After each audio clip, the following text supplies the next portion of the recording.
Coucou ma chère ambassadrice, content de te retrouver. J'ai décidé de faire une vidéo un petit peu différente des précédentes parce que je me suis rendu compte de quelque chose.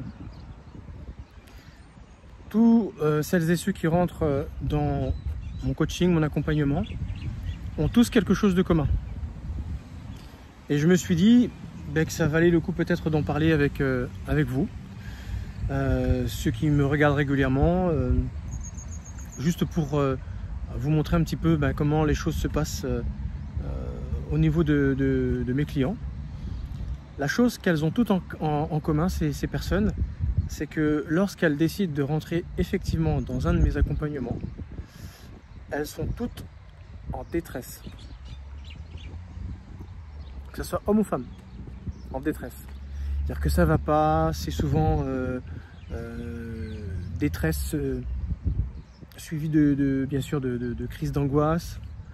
C'est vraiment comme s'ils arrivaient à un point de non-retour et du coup, allez, ils se dirigent vers lui. Et celui, c'est moi. Comme si j'étais le sauveur, quoi.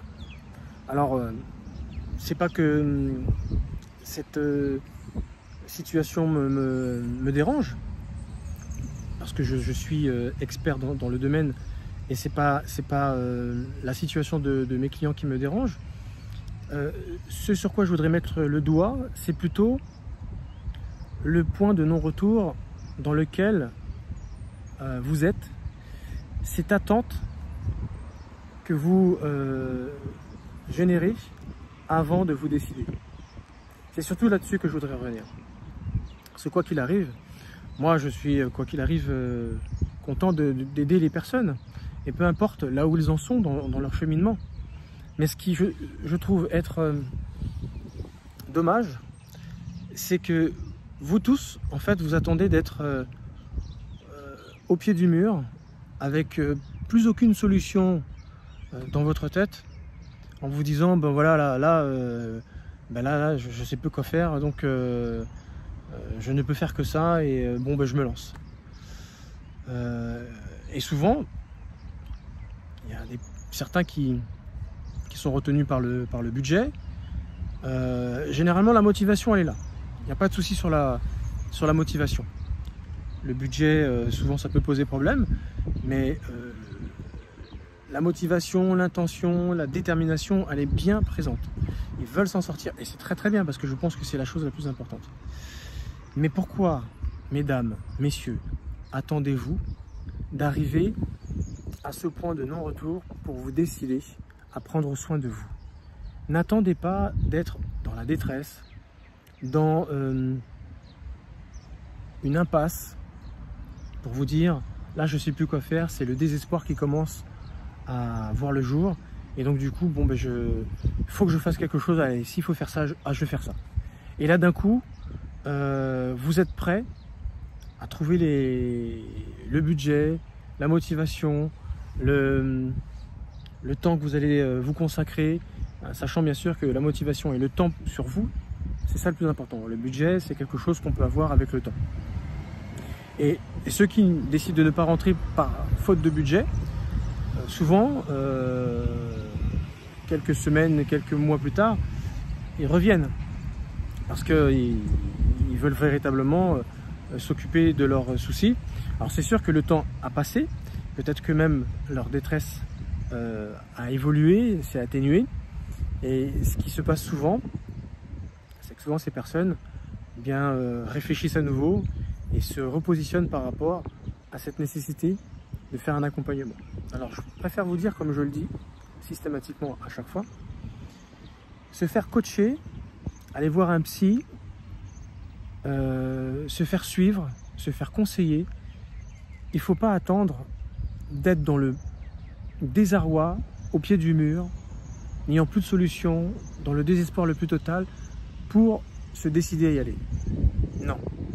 On a tout le temps besoin d'être conseillé, on a tout le temps besoin d'avoir une personne qui ne soit pas touchée par notre situation et qui a une vision beaucoup plus large, un discernement et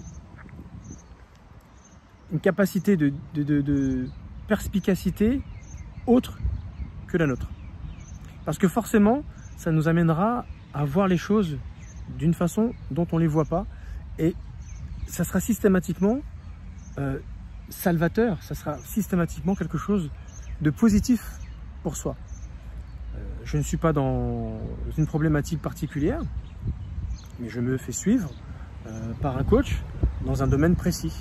Parce que c'est un domaine que je ne connais pas, que je ne maîtrise pas. Et j'ai besoin tout simplement d'avoir un conseil régulier dans ce domaine.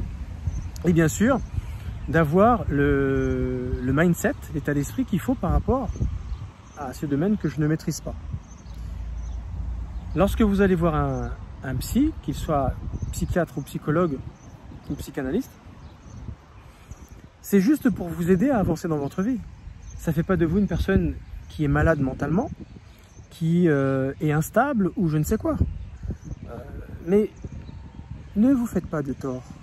N'attendez pas que des gens, que ce soit à votre travail, dans votre famille ou votre conjoint, conjointe, vos enfants, vous fassent du mal au point que vous n'en puissiez plus pour commencer à faire un travail sur vous.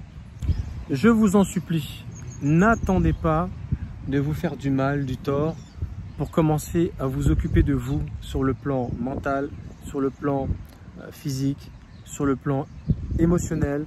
On a tous besoin d'un soutien constamment, tout le temps.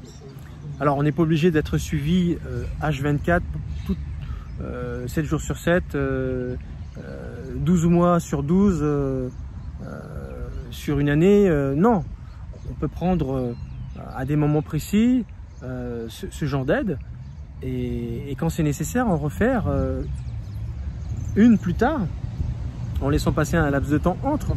Mais c'est franchement pas du tout un budget qui est jeté par les fenêtres.